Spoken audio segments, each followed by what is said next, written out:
Hello everyone. We are now going on nearly 3 weeks since 15-year-old Sebastian Rogers allegedly disappeared in the middle of the night from Hendersonville, Tennessee. Now I recommend clicking up in the corner if you haven't watched my previous coverage on Sebastian's case, because it'll make this one make a lot more sense. But today we're going to continue to spread the word on Sebastian's disappearance and talk about some new information that has come out. First off, let's talk about Seth Rogers, Sebastian's father. It turns out that Seth actually works for the Davidson County Sheriff's Office, and he's been doing everything he can to spread the word on his son Sebastian's disappearance. And he's been doing interviews with everyone from the traditional media to podcasters and YouTubers. And I recently seen him reveal on a YouTube channel called The Pascal Show that search dogs led investigators from Sebastian's home to a construction site nearby. And that is where the scent ends. After that, it just disappears. Now, I haven't seen it specified where this construction site was. However, when I do go on Google Maps, as you can see on the screen here, right on the other side of Sebastian's neighborhood is a new development that's being built as of 2023 on Google Maps. And it does look like a possible construction site, as you can see. So if this is the said construction site, that means that the scent dogs did not lead very far away from Sebastian's home. It's also been reported by the family that Sebastian left the home without shoes on. However, Seth has been very adamant that Sebastian would never leave the house without shoes on after he was traumatized from stepping barefoot on a fire ant mound. And he decided that he wanted to step into a mound of what he thought was dirt, and it was fire ants. And since then, it's always been, doesn't like to get his feet in the dirt. He likes to have his socks and shoes on. So that begs the question if Sebastian did leave on his own free will. That means he left the home without shoes on, which is completely out of character from him, let alone the fact that him running away was also completely out of character for him. And then he would have wandered about a block away to a construction site and then just vanished. It's very strange. What's also very strange about Sebastian's disappearance is very early on in it, police were searching a landfill, which if they just thought he was missing, why would they be searching a landfill? Well, it turns out that this landfill that police were searching is actually the landfill that police believe that trash would have been taken from Sebastian's neighborhood on the morning he disappeared, which would lead anyone to think that police are wondering if Sebastian was possibly killed, put into the trash cans, and then trash was taken to the landfill. However, as far as I've seen, nothing has been found at this landfill. And as we also know, police, after the 2-week mark, pretty much dispersed all of their search efforts, and the cases took a turn to possibly being something else happened to Sebastian than him just running away. Now we also have some brand new video, because we've all been sitting here wondering, why was there no scent found? Why is there no video footage? This neighborhood is a decent area. People most likely have some kind of security cameras or ring doorbells or something in this area. And we finally do have something. And that is because security video of the night Sebastian disappeared has now been released. And as far as I've seen, there are also other videos that police are still going through that haven't been released yet. Now, the video that has been released is very dark. It's the middle of the night, it looks like, and you can see 2 lights in this. And it's thought that these 2 lights are flashlights in the dark. For the information we do have, this video is captured around 3:10 a.m. the night that Sebastian vanished. So I'm gonna play for you this news footage now. And this morning, a surprising new development in the case. Security camera video from the night the teen disappeared. Good morning, everybody. I'm Amy Watson. Nick Barris joins me now here in studio. And Nick, we've all been following this. You do have an update, an exclusive update, including a look at this new video. So what is this showing us? I can tell you, Amy, right now, this is raising a lot of questions, all right? As we know, authorities collected security video from homes in the neighborhood looking for clues. Now, the brief video clip here you are about to see shows 2 lights moving overnight in an area around Sebastian's home. Not much to look at here, but look closely here. I've highlighted the lights, which investigators believe are being carried by 2 people. Now, the video is from around 3:10 Monday morning, February 26th, the night Sebastian disappeared.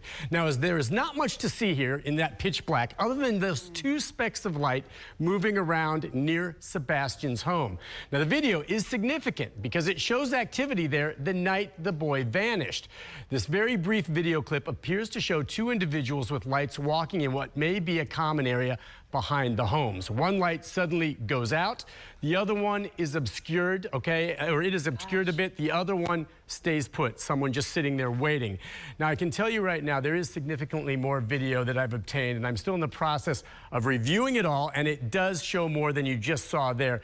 And I will have the full video in an exclusive story tonight on News Channel 5 at 6. That's just a little bit of it as we sift through it. And it's miraculous that they could make out that was something in in the dark of the night there. So do authorities already have a copy of this video as well? That you're telling us? They're still in the process of vetting it as well. Yes, they do. Now, they can't identify anyone from it, but this may be the only video found so far showing any type of activity in the neighborhood the night Sebastian disappeared. Now, for now, sources are telling me it's hard to say exactly what this video means, but it is now in the case file, and you have to understand could become much more significant depending on where the investigation leads. Now, if you remember from the last video, we talked about the narrative that Sebastian's stepfather's sister posted on Facebook talking about how Sebastian left the house with a flashlight. But the flashlight thing was something that really bothered me. How did they know he left with the flashlight? Did they just have like a specific flashlight sitting by the front door and it just wasn't there in the morning? We don't really have much information on that. And as we've seen so far, there seems to really be no footage of Sebastian leaving the home.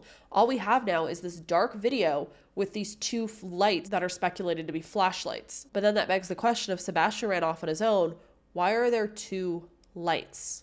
Why would there be two flashlights in the dark? If someone did kidnap him, why would they be shining around flashlights and attracting attention to themselves? It just doesn't make sense. And it's actually bringing up a lot of speculation towards the family and making people question, did they bring up this narrative about the flashlights and Sebastian taking a flashlight because they maybe thought eventually some footage would come out of some flashlights being, flashed around in the dark? And so they needed to cover all their bases by saying, oh, well, Sebastian took a flashlight, so that's why there would be some flashlights on camera footage. Kind of a cover story, if you will.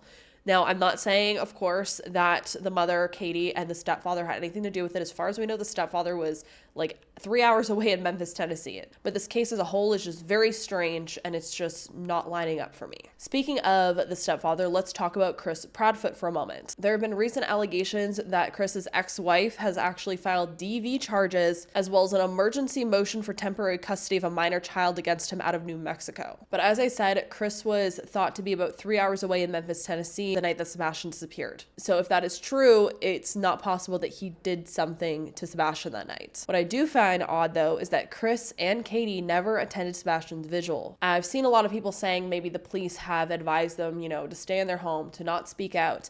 But if your child is missing, why are you not attending their vigil? I have covered and looked into so many missing children's cases, and the parents are usually the ones holding the vigils. They're usually the ones, that are making the big appearance there, trying to spread the word on their child being missing. So why didn't they attend their own child's vigil if that's the case? Why hasn't Chris or Katie posted on their social media about Sebastian's disappearance? Why aren't they trying to spread the word? And again, I've seen people speculate maybe police have told them to stay quiet.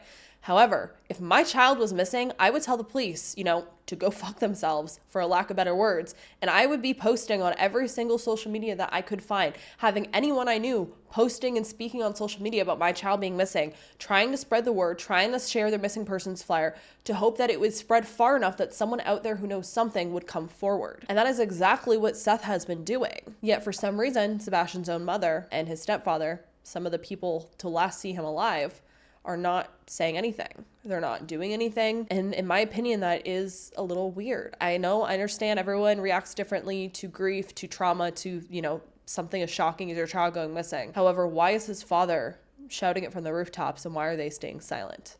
It's weird to me. It really is. It really rubs me the wrong way. On top of that, if these charges that are being pressed against Chris out of New Mexico are true, DV charges and the mother of his previous relationship trying to get, emergency custody, those are some serious charges. What's to say that he didn't carry that into his new relationship? Just speculation on my part. On top of all of this, according to Seth, when the new school year was going to be over, Sebastian was meant to move in full time with him. So Sebastian didn't run off on his own. Could that be a factor to why he went missing? What really gets me with this case is that police have done absolutely everything to try to find Sebastian, and yet there has been zero evidence found. Police held the command center at the local firehouse, which was right by Sebastian's home and school, for more than a week. Police swarmed the area immediately. They had helicopters, drones, scent dogs, horses, dive teams, search teams combing the area. They went door to door to neighbors, and yet not one piece of evidence has been found to lead them to what happened to Sebastian or where he ran off to if he did leave on his own free will. Again, Seth says Sebastian would never leave home without his shoes.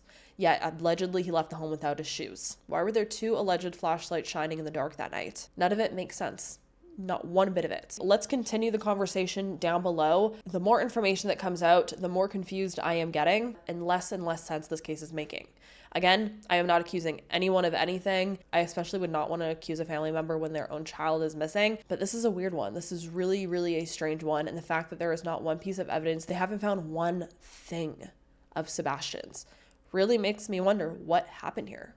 Where could he be? On top of that, I haven't seen anything about, a front door being left open, a window being broken, like something where he could have been kidnapped from the home. It makes me wonder, was the front door unlocked when she woke up in the morning? Because if it was locked, that would be weird in my opinion. Did he have his own key for the house where he would have, left and locked the door? But that would have created more noise if he did that. You think if you were trying to sneak off, you might just leave it open. It's weird. It leaves me with so many questions, this case. But my biggest question I have is, where is Sebastian? As always, once more information comes out, I will continue the conversation with you, because this is one of those cases where I am really invested. I really want to know what's happening here. I really want to spread the word on Sebastian being missing. As far as I've seen, Sebastian's father wants everyone to continue to talk about his son being missing so that we can continue to spread the word together. So if you're able to share this video, his missing persons flyer, any content you see on Sebastian, any articles, anything you can share, please do so, and let's try to get some answers for this family. I hope the next time I get on here, I have some better news, or we have some more information that is, farther along. But for now, this is all we really have. As always, I hope you all stay safe out there, lock your windows and doors, and I will see you in the next video.